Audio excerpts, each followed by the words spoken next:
People respond very differently to adversity in their lives. Some people will just cry out for help and just be immobile. And then there are others who rise to the occasion and not only deal with what they have to, they go above and beyond. Your mind is going at warp speed. You know, you surmise all the different outcomes that could possibly be, you know, from the very best to the very worst. And it's, you know, one thing with, you know, one, and then when you have two at the same time, it compounds it quite a bit. My mom tells me Mike has been diagnosed with leukemia, and I just kind of froze for a minute. I really wasn't sure. I was thinking this can't be happening. I finished my chemo.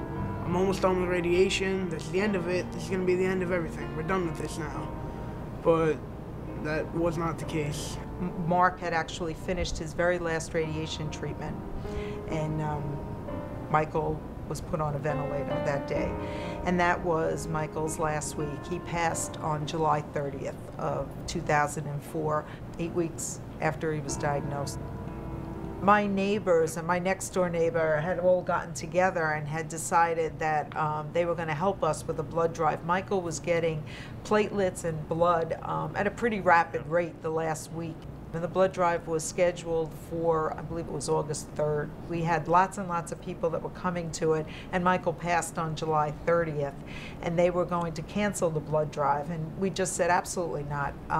This has got to go on because this blood is going to help so many other people.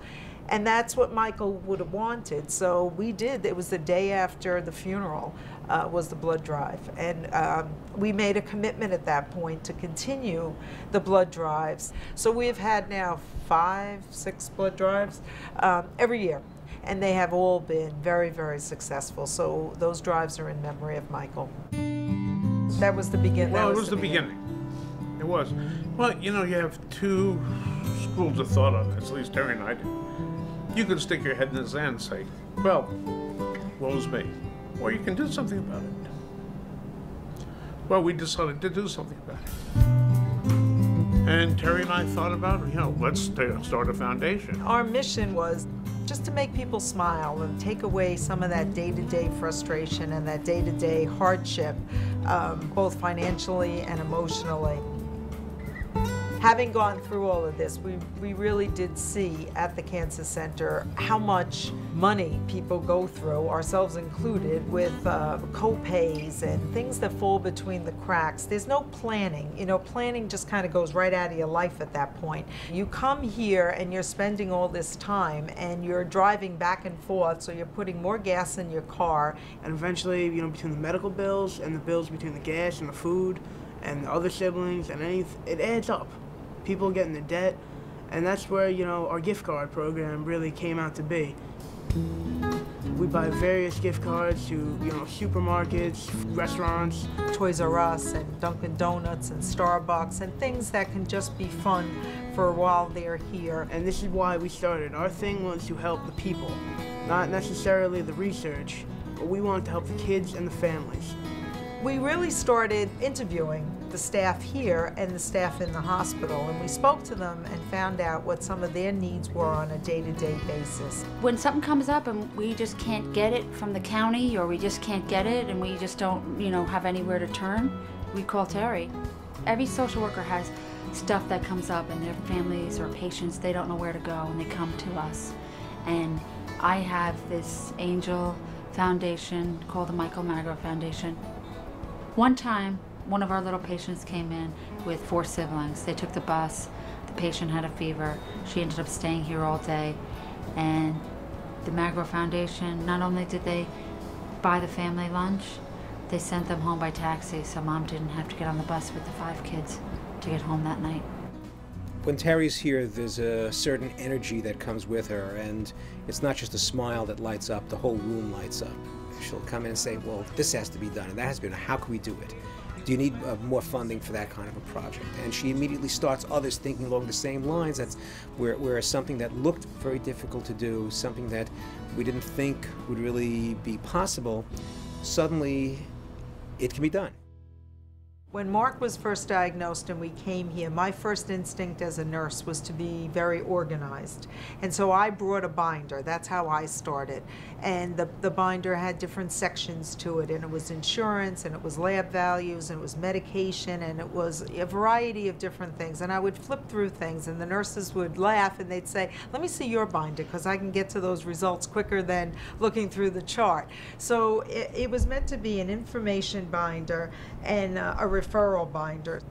And actually, Bobby Menkes's family is really the ones that inspired the growth of this. So with them, we have now put together a very extensive binder, and the Michael Magro Foundation underwrites it, but we do it as a team. So we can give them additional information, helping them understand everything that's going to be going forward from there with the child's treatment, so that when the families are no longer in shock, when they have to look at what they have to do on a day-by-day basis, they've got that in front of them.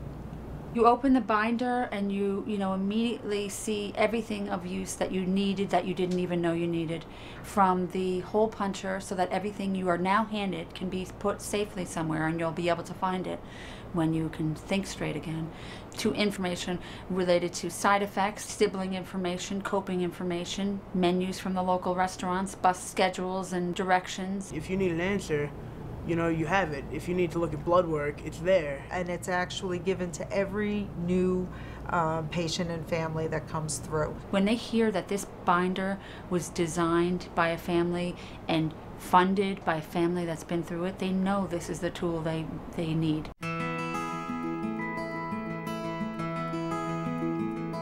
When the Cancer Center for Kids was moving from their old location to this current location, there were many exam rooms that were being added, and they were looking for people to help underwrite some of the cost of the exam rooms. There was an artist here who actually were painting all of these rooms, and one day Linda Sweeney, the practice manager, calls me and she said, you have to come over and see this place. These artists just finished painting a room that has all penguins in it, and nobody asked them to paint this. Michael loved penguins, and that's how we came to incorporate a penguin in our logo. So when she told me to come over here and look at this room, Paul and I took a ride over. We were utterly amazed to see this room, which had all these very happy beach penguins all over the place. Harry and I looked at each other, we go, that's our room. That's our room. That is our room. We are now going to we're going to underwrite be this room. the underwriters to purchase this room, and this will be the Michael Magro Foundation room. It's Michael's room.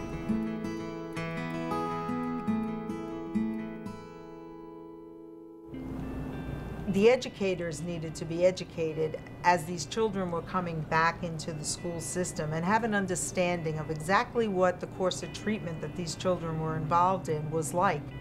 Dr. Weinblatt's philosophy in the Cancer Center for Kids is that their treatment course should keep them as normal as possible. So they are not admitted to the hospital. They're doing all of this as an outpatient.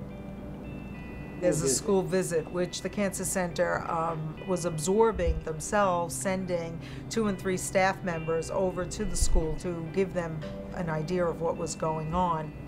We've now brought it to another level with Project SOAR, where we are helping to underwrite some of that. Chemotherapy drugs are blamed for a lot of things. Well, they do have a lot of long-term effects. They have a lot of latent effects. So we like to have a baseline to see how the child is, and then testing the child and working with the child as they're going through the program. And if there's any other changes, they can report that back to the school the child is attending.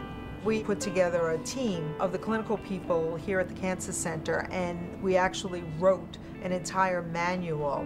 We are going to take this on a regional and a national level and be able to educate hospitals and staff and school systems all over the country. The more people know about this, rather than them rewriting the book, we have one. We have no problem sharing. We play well in the sandbox.